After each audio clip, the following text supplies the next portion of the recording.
राम जी की चिड़िया राम जी की आओ चिड़ैया भर भर पे आओ चिड़ैया भर भर पे आओ चिड़ैया भर भर पे आओ चिड़ैया भर भर पे।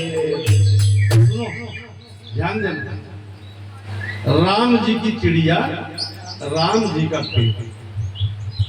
चिड़िया को किसने बनाया? राम जी ने। पेट किसने दिया? बोले राम जी ने। ये शरीर किसने दिया? बोले राम जी ने दिया। हाँ या ना बोलिए, अलग तो कोई नहीं है।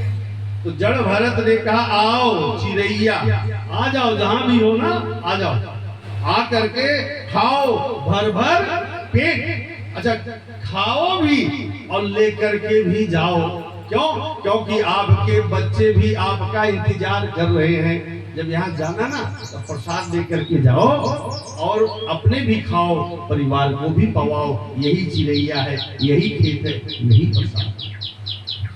भगवान ने क्या कहा? अब यहाँ पर जड़ भरत ने भगवान की कृपा से चिड़िया आती थी, चिड़िया को खाने देते थे, मुख इधर करके बैठ जाते थे। और जब बैठ जाते थे चिड़ी खाती थी लेकर के प्रसाद, फिर अपने घर जाती थी। आचार्य वर्णन करते हैं राजन कि वहां पर एक राजा थे। राजा ने बलि की, बलि करने के लिए एक पशु के लिए व्यवस्था किए थे काली जी को कि मैं बलि देना है। ध्यान देना दे, बड़ा सुंदर कथा। तो क्या बोले महाराज बलि काली जी को देना है। तो वो जब सुबह हुआ बलि देने की बात आई तो उस पशु का कान कटा था। क्या कटा था? क्या कटा था? जब कान, अच्छा कान कटा था तब उसकी बलि हो नहीं सकती। अपंग ब्राह्मण से कभी पूजा नहीं कराना चाहिए। चाहे वह किसी का अंगुली कटी हो, चाहे वह काना हो, दक्षिणा दे दो, भरपूर दे दो। लेकिन पूजा अगर सत्कर्म कराना चाहते हो तो किसी वेद पाठी ब्राह्मण को बुलाकर पूजा पाठ करवाना। महाराज अब यहां पर काली जी का बलि देने के लिए पशु का कान कटा हुआ था तो बलि हो नहीं सकेगा। और लेकर बैठ जाइए, कथा में विघ्न मत डालिए, लेकर बैठ जाइए। जब भजन हो तो लाकर रखिएगा, तो बैठ जाइए, जो जहां में बैठ जाया करेगा। तो अब यहां पर कौन अब मिले बलि देने के लिए? अब आए, आकर के राजा के अनुचरों ने आकर कहा कि आप खाना खाओगे? किससे पूछ रहे हैं? जड़ भरत से। जड़ भरत से पूछ रहे हैं कि आप खाना खाओगे? हाँ। स्नान? हाँ। कपड़ा? बोले हाँ। सब बढ़िया सुंदर भाव से कपड़ा पहनाया गया इनको, क्योंकि बोलते नहीं थे। अब ये बोलते नहीं थे और इनको लेकर गया राजा काली जी के स्थान पे। जब काली जी के स्थान पे ले गया तो तिलक लगाया गया। अब इनको बलि करना है। और जब बलि करने का समय आया, खड्गम चक्रदेशु चापं परिगाय छोलवसोगे शिला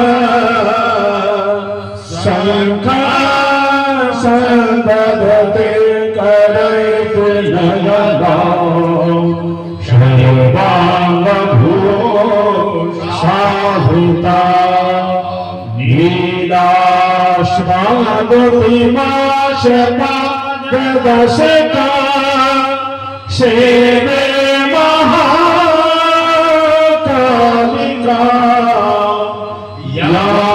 यामास्तो सपीते हरो कमल धो अंतो मधो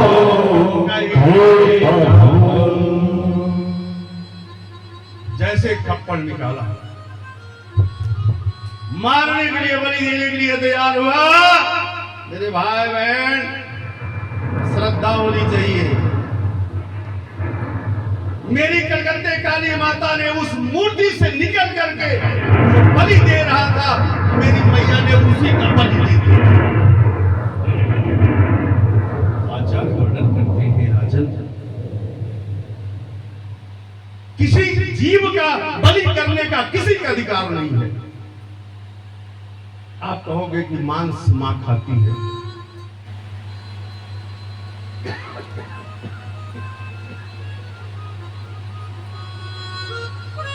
मैं पूछता हूं मां कहां से आई थी?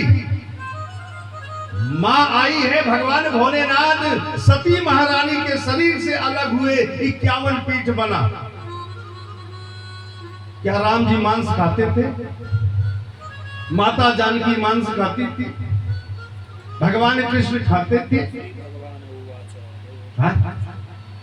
कोई देवता नहीं खाते, कोई देवी नहीं खाती, लेकिन हम अपने स्वाद के लिए, जीव के लिए बलि और ये मांस का सेवन करते हैं। श्रीमद् भागवत कहता है, सर्वदा यस्य योगम च नासयो च मनोसया। कभी देवी देवता केवल भोजन खाते हैं, जिनका दांत चोखीला हो, शेर का, वो भक्षण मांस करते हैं।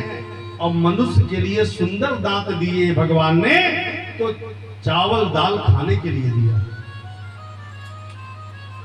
भगवान यही कहते हैं। अब यहाँ पर मां कलकत्ते काली माता निकल करके उस राजा को बलि दे दी। और क्या हुआ कि वहां से जड़ भरत निकल कर बाहर चले आए। अभी तक नहीं बोले हैं, अभी तक ये बात नहीं किए। अब यहाँ पर रहुगढ़ की पालकी जा रही थी। पालकी समझते आप लोग? कितने लोग पालकी में विवाह हुआ है? कितने लोग पालकी में आए हैं? कुछ हैं माताएं? नहीं, आप हैं पालकी में विवाह हुआ। ताली बजा दो माँ का। क्या बात। महाराज, 2 कहार आगे 2 कहार पीछे, उसी में लड़का और लड़की बैठते थे। जब विदाई होती थी तो पालकी, और उस पालकी में कहार लेकर के आते थे। तो रहुगण राजा थे, जा रहे थे कपिल भगवान के यहाँ।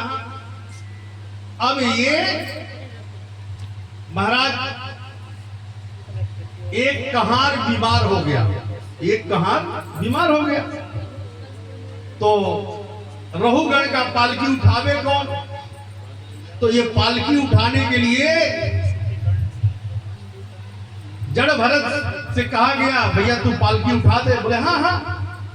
तो ध्यान देना, धर्म के काम में हमेशा अग्रसर होना चाहिए। अधर्म में पीछे हट जाओ, लेकिन धर्म अगर कहीं होता है, 100 रुपया लग जाए तुम्हारा, लगा करके वहां पर धर्म का आयोजन अवश्य करा दे।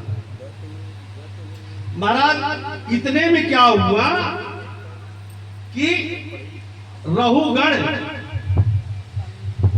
बैठे हुए थे पालकी में, उनको दिखाई दिया जनेऊ। क्या दिखाई दिया? यज्ञोपवीत। बोले तो ब्राह्मण का लड़का है और छत्री को लेकर ढो रहा, ये तो गलत है। रहुगण ने पालकी से उतर गए और उन्होंने कहा कि आप तो ब्राह्मण के पुत्र हैं। बोले मैं ब्राह्मण का जरूर पुत्र हूं, लेकिन अहंकारी नहीं हूं। हे राजन, आपके अंदर अहंकार हो सकता है, धन का, वैभव का, लेकिन ब्राह्मण कभी भी किसी की आवश्यकता पड़ता है, एक रसगुल्ला खिला दो और ब्राह्मण का कुछ दक्षिणा दे दो, आप ब्राह्मण प्रसन्न हो जाते हैं, कितनों रूठे हो। महाराज पालकी लेकर ढो रहे थे, राज रहुगण से संवाद हुआ। इसी स्थान पर जड़ भरत ने आज बोले, क्या बोले? सर्वत्राणि राजन्य रहो गणो प्रतिपा सर्वत्राणि कलेवर जय जय श्री भगवान। ब्राह्मण का कर्तव्य है भक्त की सेवा, वेद मंत्रों की द्वारा करने का, और भक्त का कर्तव्य है संत की सेवा का। रहुगण ने क्षमा मांगा, मेरी से बड़ी गलती हुई, क्योंकि मैं अंधकार में, अहंकार में था, अभिमान में था। जवानी में किसी कोई भी अभिमानी कर कुछ भी कर सकता है, लेकिन जब वृद्धावस्था आ जाती है वह अपने बुराई, अपने कर्मों को सोचता है। आचार्य वर्णन करते हैं, राजन श्री सुखदेव जी महाराज राजा परीक्षित से कहते हैं, परीक्षित जब रहुगण का अभिमान समाप्त हो गया तो उन्होंने कहा कि जीव 28 प्रकार के नरक होते हैं। पहले रौरव नरक में जब गिरता है यम के कोड़े बरसाए जाते हैं।